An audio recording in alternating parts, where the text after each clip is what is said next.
Hi everyone, I'm back with another film review, and it's at night because the last couple of film reviews I've done have been so hot in Australia that I just thought I better do it when it's a little bit cooler. So tonight's film is Green Book, and so as with our trend, I'm trying to do all the films which are nominated for Oscars. A, they're interesting films and they're part of the conversation, but B, it's also nice to watch the Oscars and have an opinion on who should win and who's been ripped off. So Green Book, we'll do our usual thing, which is, should you see it in the cinema? Should you see it at all? Then I'll talk about the film and then a break for spoilers. So Green Book, should you see it? I definitely would say you should. There are some issues, and I'm going to talk about that later, but this is really old style Hollywood, biopic, mixed with a bit of a optimistic look at race relations and going backwards in time, which allows you to maybe be a little bit more fluid with what happened. And I'm going to talk about that later on, about how true this is as the historical events were. So definitely I would see it, and the performances are pretty good, and it is a film which the whole family could see. Okay, so let's get into it. I'll be back in a second.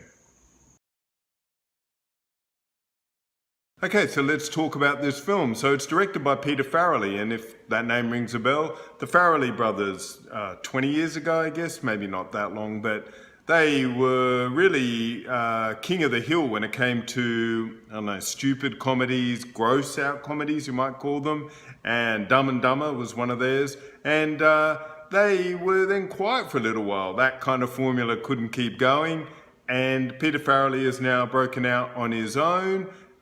He helped write this, and he has directed this film, and it's got a Best Picture nomination.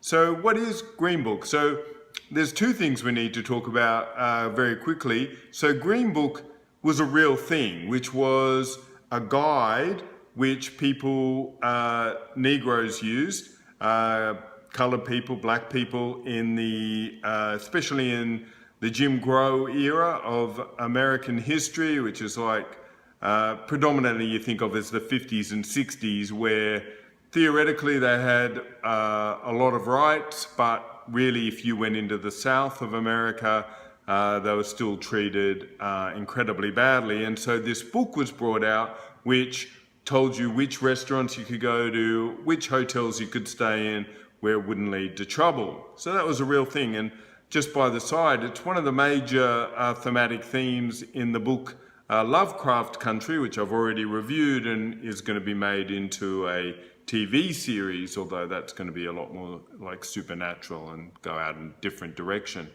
So this book is used as the basis for talking about this kind of strange relationship, which was between Don Shirley, who was a incredibly well-known pianist, classically trained, but normally did jazz and popular tunes with a mix, and the story of him hiring a chauffeur or a driver or a, I don't know, whatever a person who could deal with trouble as well, to go with him on a tour of the South.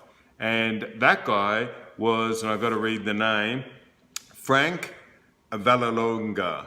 But he was really known as Tony the Lip, or Tony Lip, should I say. And he was a real guy, and talking about historical later on, Tony Lip was in The Godfather. It's in a very small part, but he was Don in The Sopranos. So this is a guy who reinvented himself later on, well after this, the events in this movie. So they then go to the South, and it really took 18 months in real time, but for the movie they've made it a 2-month tour.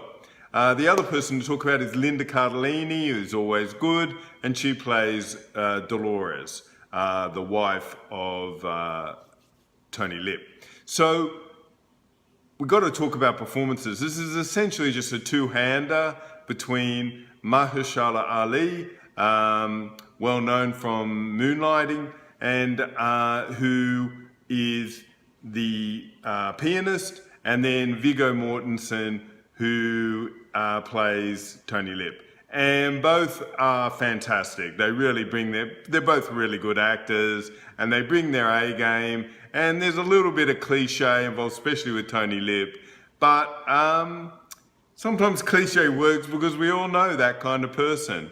So the acting is through the roof, and they deserve their nominations, I think.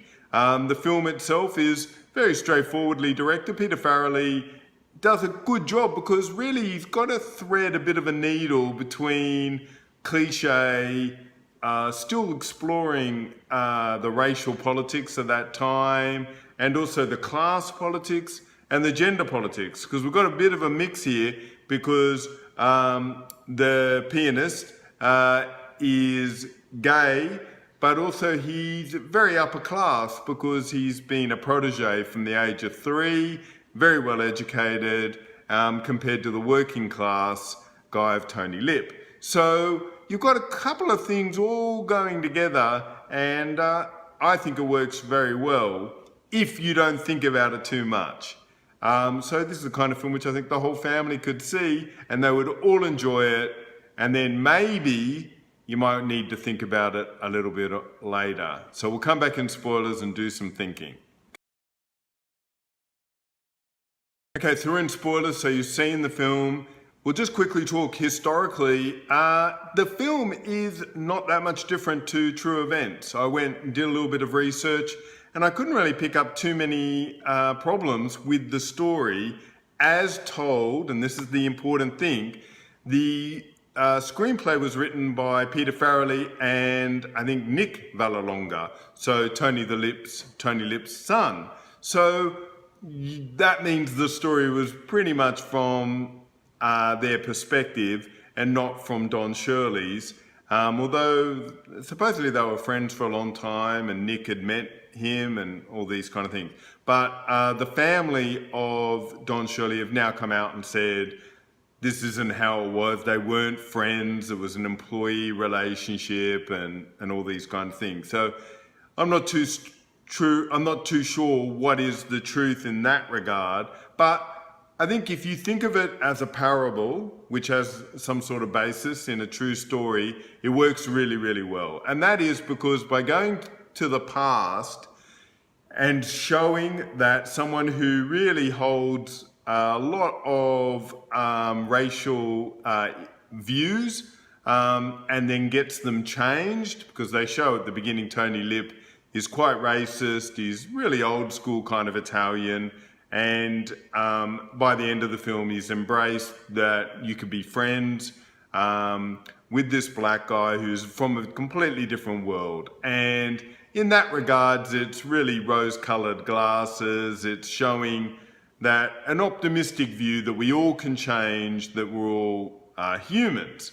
Now, why is there a problem with that? In some regards, I think if you look at America in 2019, maybe we need movies like this which show that we're all humans. Even though in a lot of ways, if you made this film 10 or 15 years ago, it would be seen as childlike, because it's really simplifying racial politics to such a degree that it's almost like a fable or a parable, because we just know that even though we've looked to the past and we thought things had gotten better, the story is quite evidently untrue. That in 2019 in America, probably it's the most racist that I've ever remembered America. I've been to America numerous times. I played Gridiron. I watch every American film. I wanted to live in America. I was a real Americanophile, and so I've been watching them for a long time. The other way to look at the film is that this film is absolutely horrible. And that view is probably the view that you have this highly accomplished black man. He is probably a genius, could play piano at 3 years of age, classically trained, very well educated, very well cultivated view of the world. And in this film, the way that he embraces his own culture and by definition himself, and kind of rejoins the human race in a way by because up to now he's been quite excluded. He doesn't feel that he can fit in any of the worlds. He's not black enough to be black, obviously not white enough to be white, cultivated but not treated that way, is this relationship with this white driver. So in a perverted way, a white guy comes along and shows this black guy what like there are some cringeworthy scenes in which he's teaching him about fried chicken and you know, Aretha Franklin and all this stuff, which I found a little bit hard to believe. And so that somehow he's the tutor to this man about what is really actually important in life. That's kind of hard to accept, that with everything happening in the world, that a white guy's got to be the hero of the film. I don't know. Again, it's like one of these things. If you don't think about this film too much, it's quite enjoyable. And I think if you think about what it's really saying, it can be quite disturbing. It's really well made. The performance is great. I think Viggo Mortensen steals the film because he's got that rare ability. He's doing cliche, and yet it feels believable. That's kind of hard to do. It's well shot, it's well made. I enjoyed it a lot. And it wasn't until I thought about it later that it kind of dropped a little bit in my estimation. So go see it and have a conversation. That's the great thing about art, and especially a film. So that's it for today. Hit like if you like what I'm doing, subscribe, and you'll always get my stuff. I'm doing pretty much 1 or 2 reviews a week at the moment with so many films coming out. And if you hit the bell, you'll always know when I've got new stuff. And I'm on Twitter at Guru Eden. I'll talk to you then. Okay, bye.